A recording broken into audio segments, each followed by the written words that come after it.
जिस सच्चाई को पूरी देव सबके सामने छिपाने की कोशिश करता है। तमाशा यहाँ बहुत ज्यादा मजे में भी बढ़ती है। हालांकि यहाँ पे कहीं ना कहीं रणवीर खुद की जीत साबित करने के लिए वो कई सारे षड्यंत्र बनाता है, जिसमें कहीं ना कहीं चौधरी बहुत बुरी तरीके से फंसते हैं, जो सच में काफी ज्यादा मजेदार भी है। तो यार बात करें एपिसोड की स्टार्टिंग की, देव और उसकी मौसी होती है। ये दोनों जब घर आते हैं तो इसकी मॉम तो बहुत ज्यादा परेशान होती है और देव को बता देती है कि साथ जीत और मन्नत का कुछ चल रहा है। ये चीजें जानने के बाद में देव भी बहुत परेशान होता है। वो उसको भेज देती है कि तू जाकर के जीत को खोज है। इधर रणवीर बाकी सभी लोग खोजने के लिए निकल चुके होते हैं। वो कई जगहों पे खोजते हैं, लेकिन उन्हें मन्नत का कुछ ज्यादा पता नहीं चलता। फिर इन्हें कहीं ना कहीं शक होता है चौधरी पे कि शायद उनका एक बेटा भी गायब है। हो सकता है कि शायद उसने ही भगाया हो। तो ये क्या करते हैं कि जब जा रहा होता है देव ना, तो रास्ते में इनकी मुलाकात हो जाती है। ये देव को रुका लेते हैं और अब उसे जबरदस्ती पूछने लगते हैं। हालांकि देव भी यहाँ डरने वाला होता नहीं है। वो सब बता देता है। रुद्र को भी समझा देता है कि देख भाई, कुछ देर पहले ही तेरी लात गुस्से से पिटाई हुई है। तब तू सोच ले, अगर तू मुझे बदनाम करने फिर तू मेरे पर हमला करने की सोच रहा है तो फिर तेरा क्या होगा वो तू ही जानता है। मालिक भी तुझे बचा नहीं सकते। अब खुलेआम धमकी देने के बाद में अब यहाँ रणवीर भी और ज्यादा गुस्सा हो जाता है। वो साफ अब इनको वार्निंग देने लगता है कि अगर मेरी बेटी सुबह तक नहीं मिली तो मैं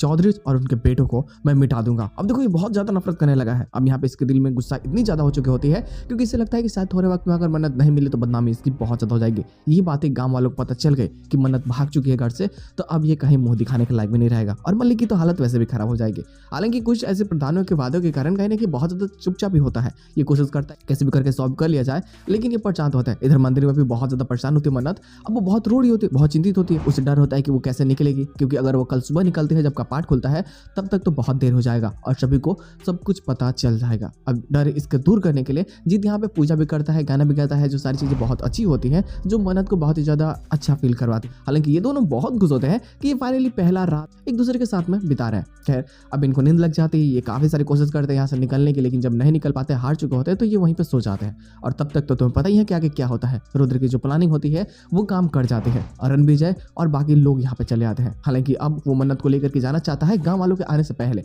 लेकिन अब यहाँ पे मन्नत को जीत जाने नहीं देना चाहता। लेकिन तब तक तो देव भी आ जाता है और मन्नत को बचाने की कोशिश करता है। जब जीत तो जीत की पिटाई भी होती है। रणवीर उसे मारता भी है। अब हालांकि क्योंकि वो लोग बहुत ज्यादा संख्या में होते हैं और यहाँ जीत अकेला, तो ये हार रहा होता है। तब तक देव आ जाता है। अब इनमें भी फाइट होने ही वाली होती है। तब तक गांव वाले आ जाते हैं। अब इस सच्चाई को छिपाने की पूरी कोशिश की जाती है कि अगर ये बातें सबके सामने आई तो पूरी देवपुर में इनकी बदनामी हो जाएगी, क्योंकि कहीं ना कहीं जो प्रधानों ने कहा था कि कोई भी सदस्य एक दूसरे के काम में बाधा नहीं डालेगा, यहाँ तो दोनों ही बच्चे तो एक दूसरे के घर के हैं। तो अब यहाँ कैसे हो सकता है? किसी एक पे ब्लेम करना ये तो बहुत गलत होगा, क्योंकि मन्नत भी जीत से उतना ही प्यार करती है जितना जीत मन्नत से प्यार करता है। तो एक दूसरे के खिलाफ तो ये बोलेंगे नहीं। तो अब यहाँ पे मलिक भी डर जाता है। उसे लगता है कि नहीं, अगर यहाँ इज्जत बचानी है तो चुपचाप इस मैटर को सलटाना होगा, नहीं तो आगे कुछ भी हो सकता है। तुम समझ सकते हो। हालांकि ये सारी चीजें काफी ज्यादा मजेदार होने वाली है, लेकिन फिर भी गुरु लोग ये बवाल क्रिएट करेगा जो सच में काफी मजेदार होगा। अब देव के हाथों में ही सारी चीजें है कि वो कैसे अपने भाई को बचाएगा, वो कैसे सब कुछ सॉर्ट आउट करेगा। क्योंकि यहाँ अगर चौधरी को भी पता चलती है, मतलब इसके डैड को, तो तुम समझ सकते हो तो पहले ही अब नफरत करने लगा है। और उसे पता चलेगा कि देव को भी ये सारी चीजें पता चली थी, लेकिन देव ने बताया नहीं,